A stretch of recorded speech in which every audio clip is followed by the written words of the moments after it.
Tubuh kita ini ibarat sebuah rumah. Yang mana rumah itu ada pintunya, ada jendelanya, ada dindingnya, ada atapnya dan lain-lain. Rumah sebagus apapun, setiap hari tidak bisa lepas dari debu, kotoran, sehingga setiap hari harus dibersihkan. Walaupun hari ini rumah kita sapu, kita pel sampai bersih. Apakah besok paginya tetap bersih?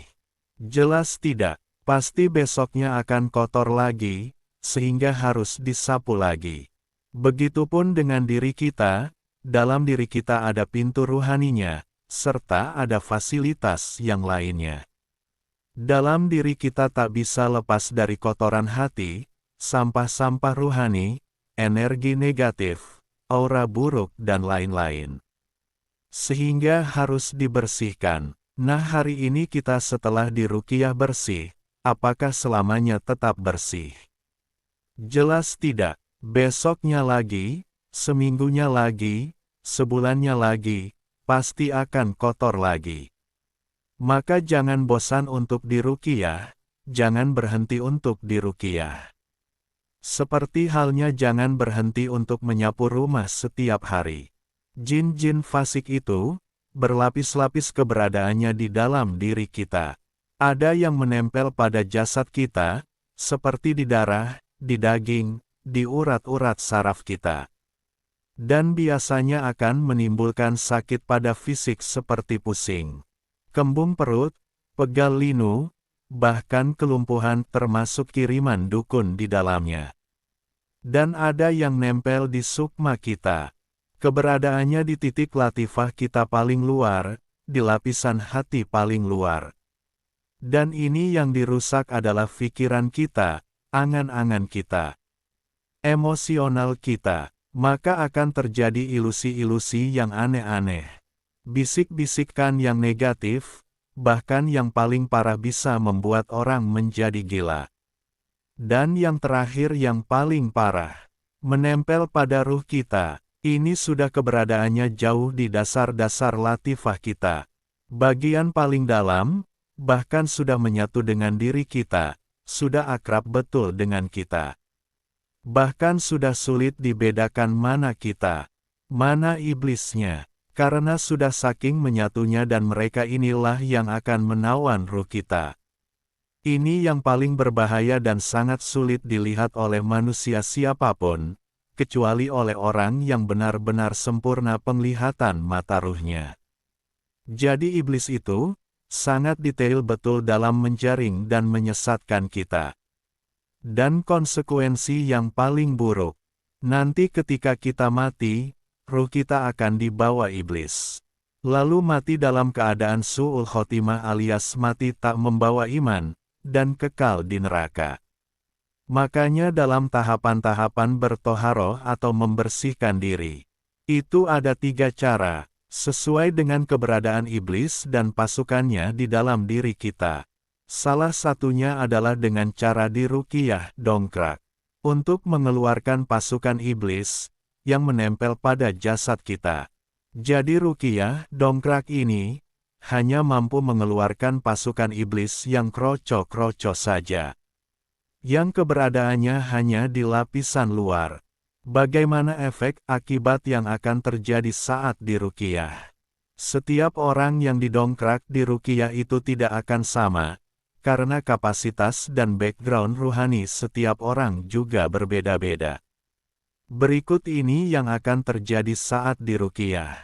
Muntah-muntah, mual-mual, menangis, teriak histeris, kontraksi, ngamuk-ngamuk, muntah darah, keluar keringat, tidur, pengen buang air besar, pengen buang air kecil, mencret, sakit kepala, kentut, sendawa, bersedih, berlinang air mata, pingsan dan lain-lain. Jadi saat diruqyah tidak mesti semuanya muntah-muntah, dan tidak mesti semuanya kontraksi. Berbeda-beda, seperti tiba-tiba, pasca diruqyah BAB terus selama 2 hari. Itu bagus, karena toksin, racun-racun dalam tubuh semuanya pada keluar, jadi bersih.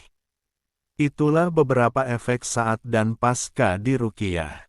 Tetap semangat membersihkan diri dari kotoran atau sampah-sampah ruhani.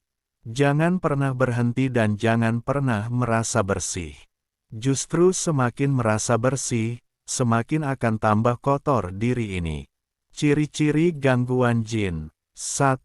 Emosi yang tinggi dan sulit dikendalikan. Semisal seorang istri membantah suami atau anak membantah sama ibu, dengan sorot mata yang aneh, atau suami yang sering memaki istri karena hal kecil. 2. Sering ragu, was-was, ketakutan tanpa sebab yang jelas di hampir semua aktivitas.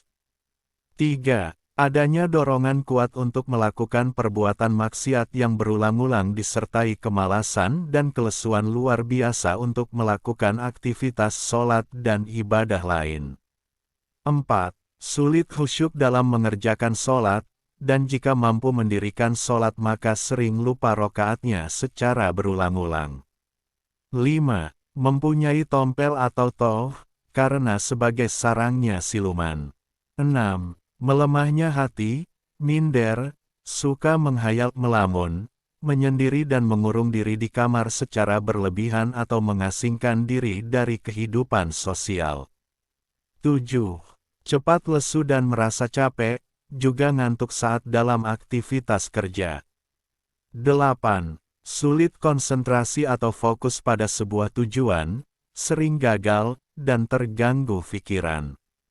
9. Merasakan sakit yang tidak kunjung sembuh, semisal pusing di kepala, mendengung di telinga, pegal di bahu, belikat dan paha, sakit gigi, mata, tenggorokan, lambung dan dada sesak tanpa sebab yang jelas.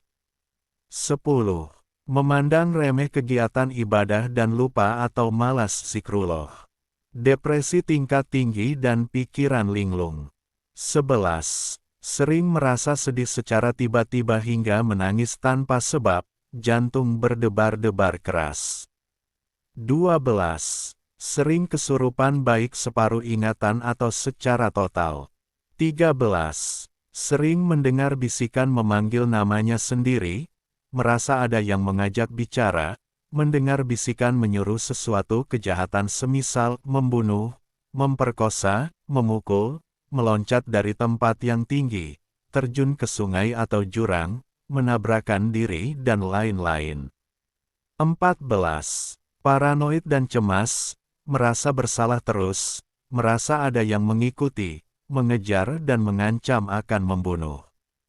15. Sering mencium bau-bauan wangi, bau kembang atau dupa, bau anyir atau busuk bangkai yang tidak terlihat sumber baunya.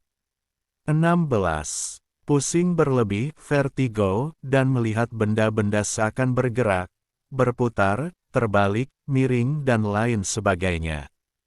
17. Sering melakukan tindakan-tindakan aneh tanpa disadari atau di luar kendali atau seperti ada yang mengendalikan dan tidak bisa menahan dalam kondisi sadar sekalipun. 18. Memiliki kemampuan supranatural semisal tiba-tiba dapat meramal, menerawang, membaca pikiran orang lain atau mengetahui peristiwa yang akan terjadi. Melihat atau merasakan keberadaan makhluk halus baik sekilas atau jelas. 19. Rasa sakit di salah satu anggota badan yang tidak terdeteksi dokter atau sakit menahun yang tidak ditemukan solusinya dalam dunia medis. 20.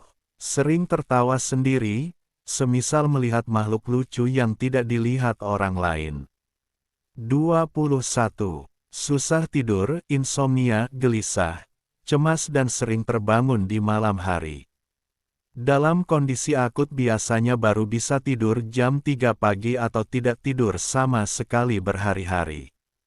22. Susah bangun dan banyak tidur sehingga tidak bisa melakukan ibadah dan aktivitas yang diinginkan. 23. Tindihan, mimpi seakan-akan dihimpit benda yang berat dan sulit untuk melepaskan diri dari himpitan tersebut, atau mimpi melihat sesuatu yang mengancam dan menakutkan, seperti ingin berteriak minta tolong namun mulut seperti terkunci. 24. Mimpi melihat sesuatu yang mengerikan atau melihat berbagai binatang menyeramkan semisal ular, serigala, tikus besar, harimau dan lain-lain. 25. Sering ngigau, tertawa, menangis, berteriak, mengomel, merintih atau bahkan jalan-jalan pada saat tidur kondisi mata tertutup. 26. Mimpi seolah-olah jatuh dari tempat yang tinggi dan semua yang berkaitan dengan tempat tinggi, seperti mendaki tempat yang tinggi, semua mimpi tentang kuburan, melihat proses penguburan, menguburkan, dikuburkan, atau duduk-duduk di kuburan, tempat sampah atau jalan dan lingkungan yang seram dan mengerikan. 27. Mimpi melihat orang yang aneh seperti tinggi sekali, pendek sekali, putih sekali atau hitam sekali. 28. Mendengkur dengan keras seperti harimau, dan sebagainya dan gigi yang berbunyi waktu tidur. 29.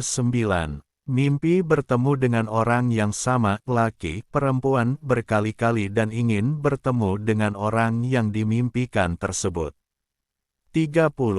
Mimpi melihat atau bertemu keluarga yang sudah meninggal, melihat mayat, mimpi mati, mimpi berbicara dengan orang yang mati dan semua mimpi yang berhubungan dengan kematian. 31. Mimpi melihat suatu peristiwa dan keesokan harinya mengalami peristiwa persis seperti yang dialami dalam mimpi tersebut. Gejala tipes, tubuh seperti terbakar atau terpanggang api panas namun ketika dicek dengan termometer temperatur tubuh normal. 32. Sering mengalami peristiwa kecelakaan kendaraan, ngantuk di jalan atau bahkan gerakan tangan yang tidak bisa dikendalikan. 33. Impotensi, sering terjadi pada mantan praktisi ilmu hitam semisal dukun, berbagai praktisi ilmu tenaga dalam, praktisi ilmu kebatinan, senam pernafasan, khodam amalan wirid overdosis ribuan tidak bersanad, ilmu laduni instan, susuk, menelan pelor, aktivasi otak tengah, aktivasi jin, pernah mengamalkan wirid aneh-aneh. 34. Mandul, jin bersarang di dalam rahim atau menghalangi sel telur yang masuk ke rahim, atau bahkan sampai merusak setiap janin yang sudah jadi atas suruhan dukun. 35. Kista, miom, penyakit ini sudah lama menjadi misteri di dunia kedokteran. 36. Victor, pikiran kotor, jin bersarang di mata laki-laki, dan mengendalikannya saat memandang lawan jenis hingga tidak berkedip. Kadang jin bersarang di kemaluan, laki-laki, dan dada, berupa hawa panas, bagi perempuan, dan membuat pikirannya kotor saat melihat lawan jenisnya. 37. Stroke ringan, tidak bisa berdiri saat mau sholat, atau tidak bisa melakukan gerakan tertentu dalam sholat. 38. Hipertensi, jantung bocor, paru basah, batuk menahun, kolesterol, asam urat, pengapuran dan penyakit lain yang tidak kunjung sembuh. Hal ini bisa disebabkan secara medis atau non-medis. 39. Jomblo menahun, sulit menikah, sulit dapat jodoh yang cocok, tidak mau menikah, atau selalu melihat calon suami, istri tiba-tiba menjadi mengerikan hingga akad yang direncanakan bubar. 40. Kedutan di sebagian atau seluruh tubuh dengan frekuensi yang mengganggu. 41. Eksim, atau gatal yang sporadis ataupun lebih ringan dari itu yang tidak sembuh-sembuh. 42. Anak yang hiperaktif dan sangat nakal, bertenaga super saat marah, susah dibangunkan sholat dan tidak mau belajar mengaji dan pembantah dengan sorot mata aneh. 43. Anak indigo, sering ngobrol sendiri dan mengaku memiliki teman gaib atau mampu melihat jelmaan makhluk halus. 44. Diperkosa jin. Mimpi didatangi laki-laki dalam bentuk bayangan hitam atau bentuk aneh, menyerupai makhluk alien. 45. Peristiwa hilangnya bayi dalam kandungan disertai kemunculan kembali setelah beberapa tahun kemudian dan ingin diakui anak.